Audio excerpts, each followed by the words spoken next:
First work day. So last season we installed some new pollinator gardens, shared garden spaces, and perennial gardens. So this season we are topping them off, and we're going to try our best to get some planted today. It's good to see people coming out here today, and we're helping each other. You start to strike up conversations and have lunch here on the picnic table.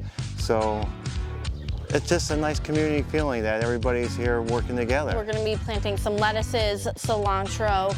We're going to try to get some potatoes in today.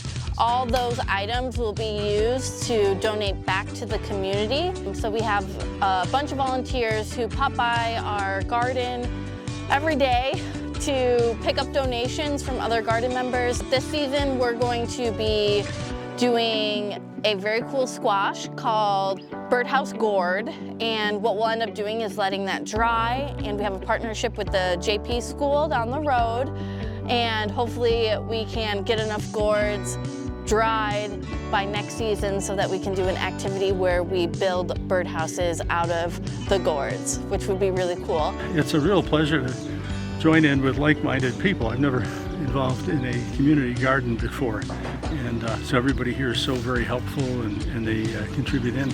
I do have to say at least a good word about Mackenzie, but I can't figure out which one because there's so many that apply. She's doing a really wonderful job. So I love gardening. I feel like it's always very therapeutic to be outside, to be working with the soil, and to start a seed, watch it grow, and then be able to eat the final product and just be like, wow, I grew this.